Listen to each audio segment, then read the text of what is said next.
Caldas es un valle sagrado. Se llamaba Boiges, pero los cistercienses cuando llegan lo llaman Valdedios, Valle de Dios. Entre las edificaciones que vemos, el convento pequeño que es San Salvador de Valdedios, que realiza Alfonso III, cuando al final de su reinado se retira aquí porque ya ha dejado la capital en León y el reino repartido entre sus hijos. Y el gran monasterio de Santa María, que mandan construir Alfonso VIII y Alfonso IX, que ya han llegado a Andalucía, han ganado las Navas de Tolosa, hay 300 años. 300 años de reconquista. El tamaño de los monasterios explica perfectamente el tamaño de los reinos. El pequeño reino asturiano con capital en Oviedo y el gran reino castellano-leonés con capital en Toledo. El románico asturiano se desarrolla y se construye entre este espacio de tiempo, con las influencias primero del arte asturiano y termina en el Císter. Las influencias francesas vienen por el camino Santiago de la Costa, que colindante con el mar, a lo largo de la orilla del mar, viene desde Francia hasta Santiago de Compostela.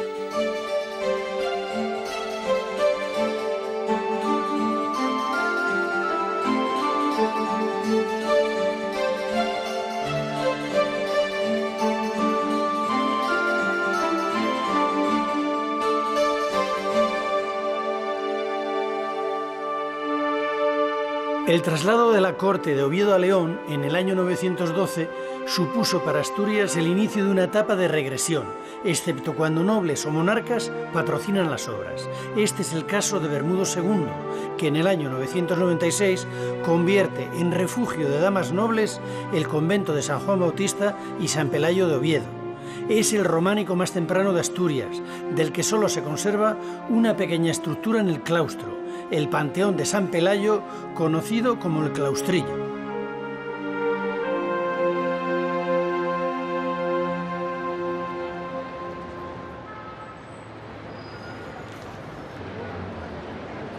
De la gran catedral románica ovetense, cercana al convento de San Pelayo, queda en el exterior la Torre Vieja como testimonio de la transición entre el prerrománico, la parte baja, y el románico, la parte superior. En ella, pese al desgaste de la piedra, apreciamos la influencia del estilo pleno de San Isidoro de León en sus capiteles.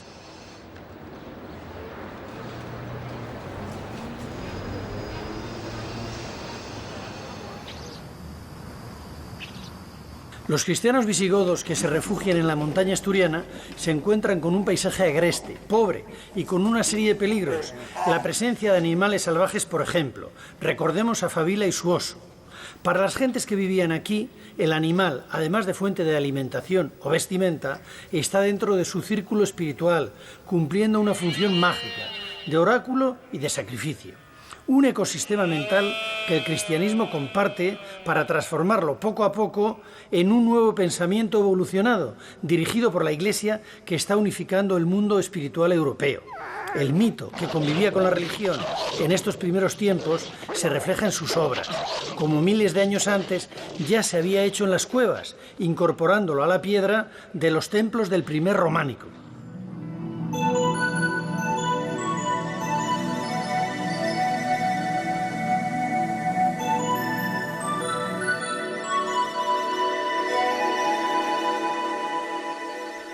Situada en el valle limítrofe al Parque Natural de Somiedo, la iglesia de San Pedro se construyó en el actual barrio de La Plaza, origen del pueblo de Teberga, del que es su parroquia, en torno a los años 1069 y 1076. Fue monasterio benedictino y luego colegiata de canónigos bajo la Catedral de Oviedo.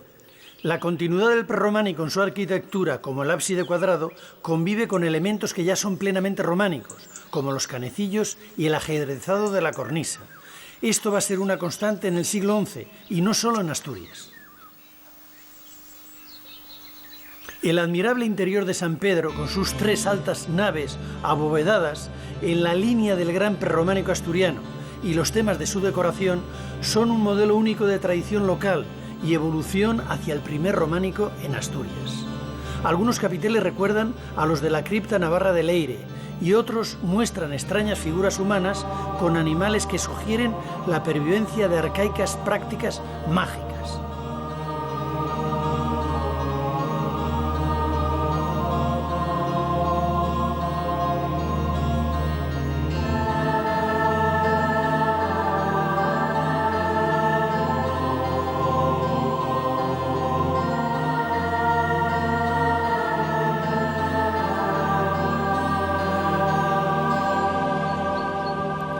Muy cerca de San Pedro, a menos de 4 kilómetros, se encuentra Villanueva de Teverga, con su iglesia de Santa María, también cercana en cuanto a la fecha de construcción, siglo XI.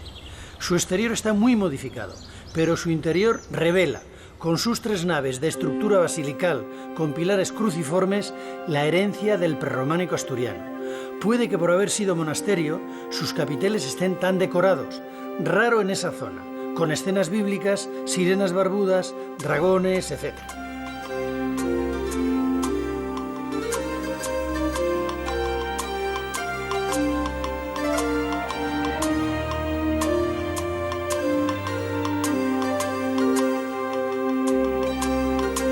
También tiene animales de los bosques del entorno en su interesante pila bautismal en una escena de caza de gran realismo.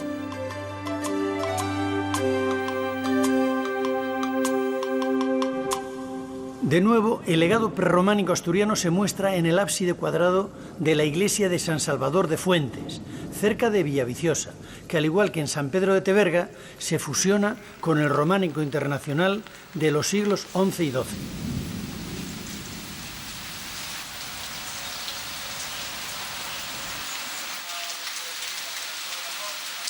La capilla cuadrada con arquerías ciegas convive con una escultura sencilla y expresiva, que desarrolla temas bíblicos ya propios del mensaje románico, como este de Daniel entre los leones.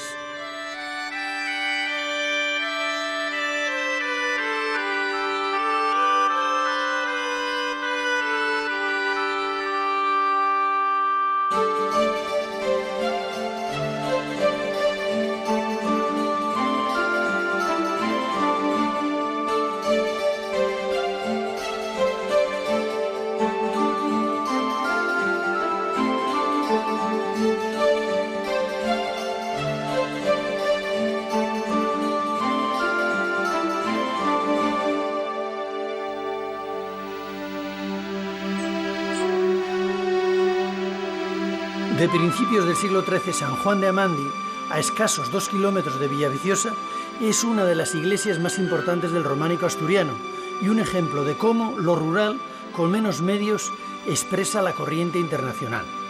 La calidad técnica en su arquitectura y en su escultura es excelente, como puede verse en el gran repertorio de temas bíblicos, geométricos, vegetales y de vida cotidiana. Será un modelo para construcciones posteriores.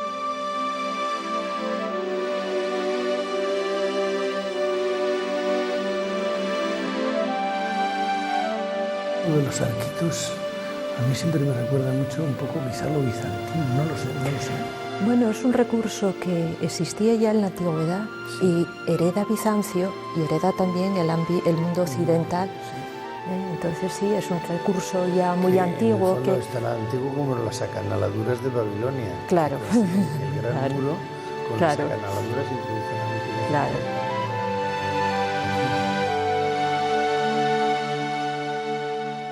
Doctora, esta iglesia de Amandi es una de las más hermosas y que tienen un repertorio escultórico importante. ¿Qué ocurre en Asturias que una región que da el prerrománico asturiano tan cercana a la corte leonesa no dispongamos casi de ejemplos del gran románico como en otras provincias? Bueno, en efecto no tenemos muestras de grandes efectos porque lo que se conservó representa fundamentalmente el románico rural. Pero el gran románico, el románico asturiano vinculado a San Salvador de Oviedo, a los grandes cenobios existentes en la provincia, pues ha desaparecido, sustituido por otras fábricas de épocas históricas posteriores y solamente dejó pequeños vestigios de lo que fue su estructura románica, que sí estaba ricamente decorada, como demuestran, bueno, pues algunos restos de San Pelayo de Oviedo, de San Vicente, que tuvieron claustros románicos muy importantes del siglo XII y de otros grandes monasterios de la región. ¿Acaso el Camino de Santiago, con una influencia francesa o influencia del Camino? Sí, por supuesto, pero también algún otro ejemplo, no solo en el Camino de Santiago. Hay que recordar, por ejemplo, San Pedro de Villanueva, en Cangas de Onís, que tiene una escultura magnífica. La portada, bueno, pues es casi un unicum dentro del románico internacional, por supuesto.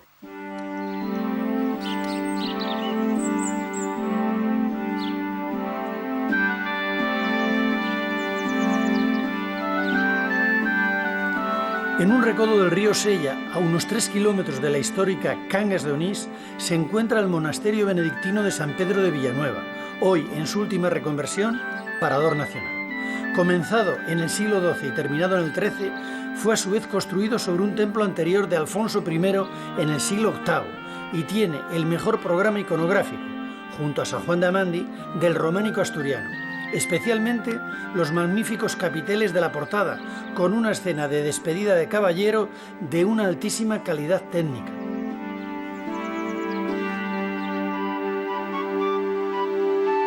En los capiteles del interior, entre toda una variadísima temática, aparecen escenas de la vida cotidiana como la caza del jabalí o campesinos conduciendo ganado.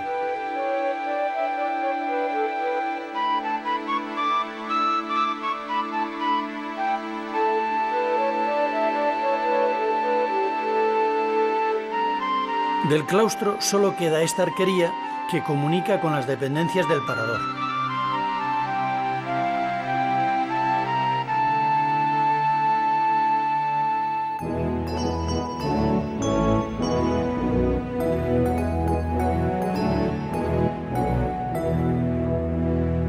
El desarrollo de Oviedo, propiciado por Alfonso VI y Alfonso VII en el siglo XII, hace que el arte románico asturiano alcance un nivel equiparable al de Galicia o Castilla.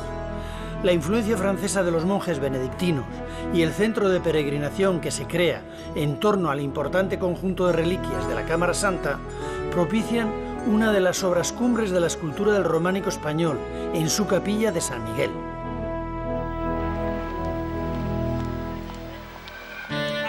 Su taller se vincula al de San Vicente de Ávila y al del maestro Mateo del Pórtico de la Gloria de Santiago de Compostela. El conjunto escultórico de este relicario monumental transmite el mensaje salvador a través de las figuras de los apóstoles, que difunden la idea de la redención por medio de la muerte de Cristo y su resurrección, combinando con escenas de vida cotidiana muy realistas, como esta caza de jabalí en el cimacio sobre las estatuas de Santiago y San Juan.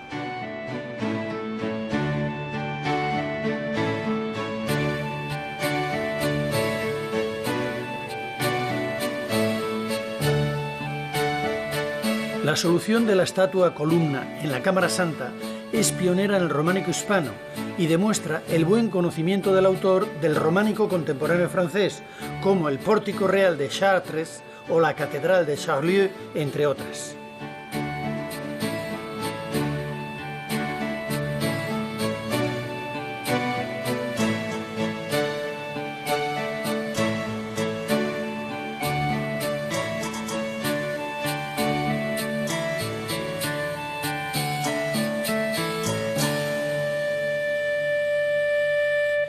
Esta cruz relicario en marfil, el Cristo de Nicodemus, portador de un linum crucis, es una de las joyas que rodean al gran relicario, el Arca Santa. Contenía, entre otras reliquias, otro fragmento de la cruz de Cristo, restos de su túnica con parte del sudario y su sangre, trozos del pan de la última cena y otras de la Virgen y de los santos. Alfonso VI mandó recubrirla con este repujado en plata que, de nuevo, habla de la salvación del hombre.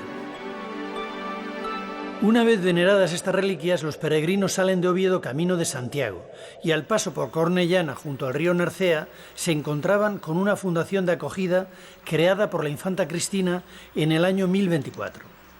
Un siglo después, los monjes de Cluny reedifican totalmente el gran monasterio de San Salvador y lo dedican a San Juan Bautista.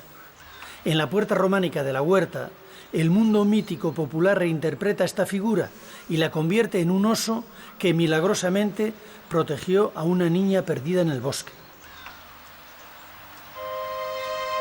Excepto en estas portadas de lo que fue el claustro románico, la austeridad decorativa sorprende para ser una obra cluniacense, la mayor de las conservadas en Asturias del siglo XII, con el característico triple ábside semicircular de la orden benedictina.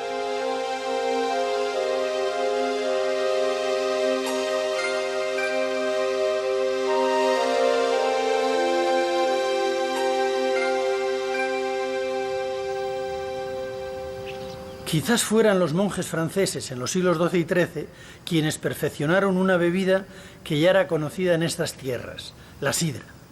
Estrabón, 60 años antes de Cristo, habla de los astures como consumidores de sidra a falta de vino en sus tierras.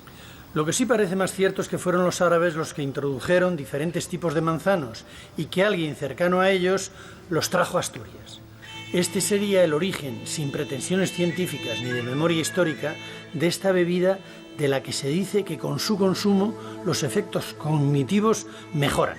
Imaginación, asociación de ideas, locuacidad. En definitiva, la definición del carácter del asturiano si creyésemos en esa abstracción llamada identidad.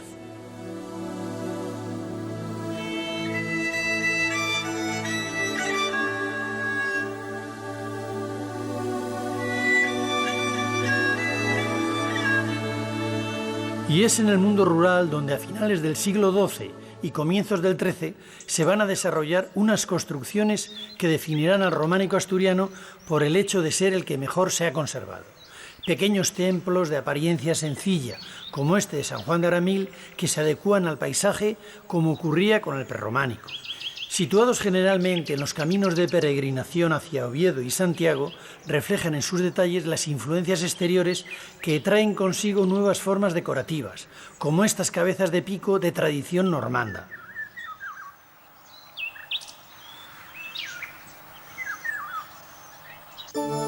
Cerca de Aramil, en Santa María de Narzana, el modelo de ábside semicircular tan característico en el Camino de Santiago en la región, con su decoración en canecillos y metopas, confluye con la inspirada por el gran románico betense anterior en su rica portada.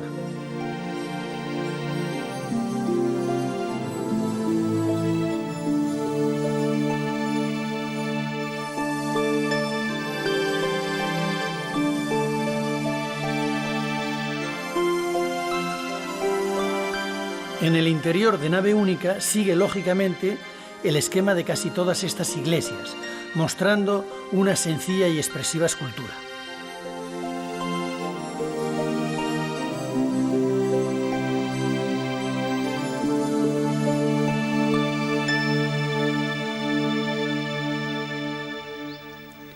Seguimos en el concejo de Villaviciosa, en un precioso entorno campesino en el que se encuentra la iglesia de San Andrés en Valdebárcena, que con su ábside cuadrado y su arquería ciega interior mantiene la tradición del prerrománico asturiano.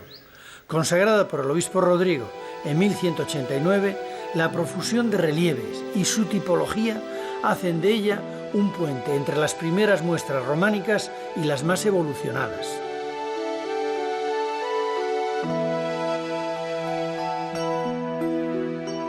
A 8 kilómetros de Oviedo, junto a Las Caldas, se encuentra la iglesia de San Juan Bautista en Priorio.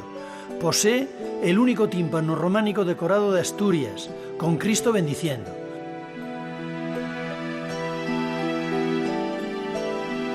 La escultura de la iglesia en sus canecillos posiblemente mantenga una relación iconográfica con el núcleo ovetense.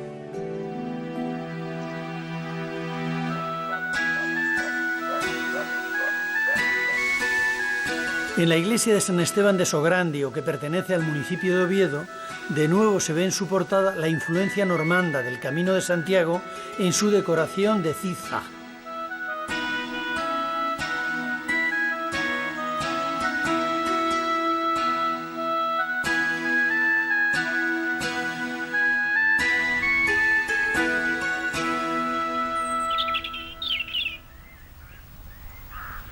En el occidente asturiano, en el concejo de Quirós, la iglesia de San Pedro de Rojo es la muestra más importante en la zona del románico internacional del siglo XIII.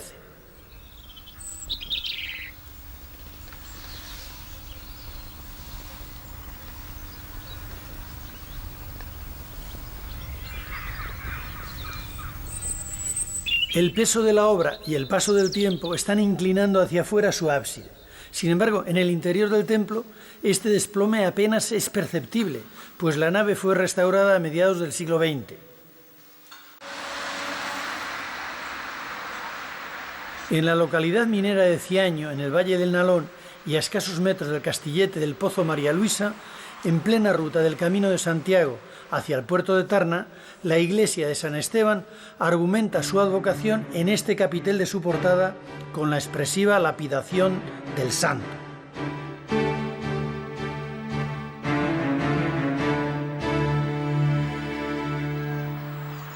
El románico rural asturiano se muestra esta vez en el valle del río Aller, en un lugar ya dedicado al culto de Júpiter en la antigüedad, y sobre otra iglesia anterior prerrománica, la iglesia de San Vicente de Serrapio. Posiblemente a la triple cabecera prerrománica del siglo X se le redondeó el ábside central a finales del XII por manos benedictinas, y ya en el gótico se decoró con pinturas. La escultura de sus capiteles presenta temas muy propios del mensaje románico.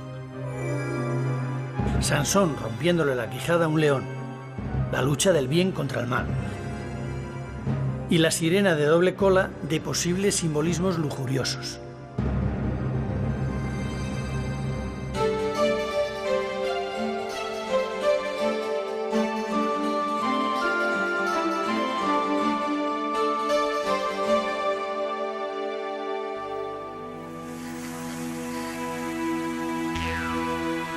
Volvemos al Valle Sagrado de Boiges, renombrado Valle de Dios, Val de Dios, por la Orden del Císter en el siglo XIII, cuando el maestro Gualterio construye en 1218, según podemos leer aún en el tímpano de la portada norte, su gran monasterio dedicado a la Virgen María, fundado ex novo por Alfonso IX, el mayor edificio de Asturias hasta la construcción de la Catedral de Oviedo.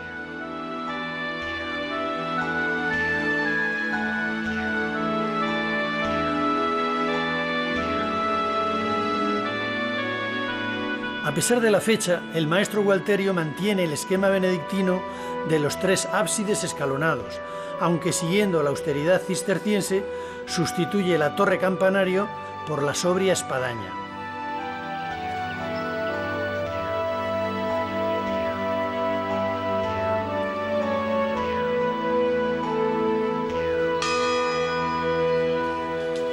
La decoración vegetal de la portada en arcos y capiteles continúa el espíritu cisterciense. El Cister tiene una característica fundamental con San Bernardo, que es ese intento de evangelizar toda Europa con un grupo de jóvenes que conquistan todas las estepas y repueblan, llenan de monasterios Europa. ¿Qué siente un padre cisterciense cuando vuelve al lugar donde su comunidad ha estado 600, 700 años haciendo oración, haciendo los oficios divinos, cultivando un territorio, y cuando vuelve a darle la misma vida que San Bernardo pensó para su orden? ¿Qué se siente interiormente? Yo he sentido siempre seguir la historia, hacer actual hoy la historia de siglos, o sea, continuar la obra de nuestros antepasados. Las bóvedas de crucería sostenidas por arcos apuntados sobre grandes pilares, el esquematismo abstracto de su escasa decoración, prácticamente solo en los capiteles, y la magnitud arquitectónica de las tres naves son el legado del Cister en Santa María de Valdedios, una herencia de una sobriedad grandiosa.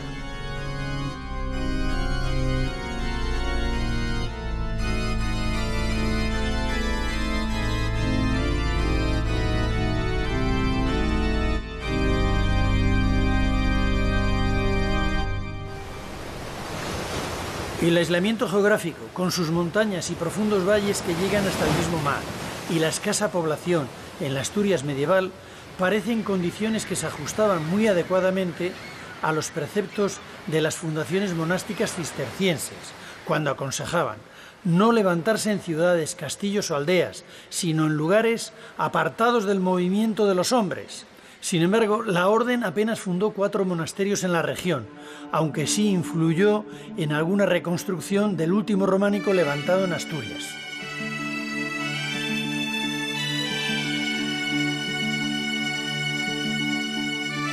Esta iglesia de San Antolín de Bedón, que está al borde del Camino de Santiago, es una de las últimas del grupo de iglesias tardías del románico asturiano. Se construye esta parte de la iglesia que conocemos a principios del siglo XIII. Es una iglesia benedictina, pero de grandes influencias cistercienses por su gran simplicidad en la talla escultórica y por su tendencia a la elevación en el interior. Tiene una particularidad, que es que hay una leyenda, como en tantas otras, que explica sus orígenes en el siglo X-XI. Hay un conde, Muñazán, debe ser un golferas, hijo de otro conde, que se enamora de una muchacha de sus estados, pero ella tiene novio y la intenta forzar. Como huye con su novio para casarse con él, despechado este conde les mata a los dos. Otro caso de violencia doméstica. Pues bien, se arrepiente y pasa sus días. Bueno, primero funda el monasterio al que dona parte de sus bienes y después se retira para hacer penitencia y alcanzar la vida eterna. Esta leyenda no documentada, que se sitúa en el siglo XI, coincide con la opinión de los expertos, que parecen estar de acuerdo en que es posible que esta fuera la fecha de la primera fundación. La reconstrucción del templo en el siglo XIII sigue el plan tradicional benedictino de las 3 naves con sus correspondientes ábsides escalonados, con la novedad de la incorporación de la nave transversal que destaca en el alzado.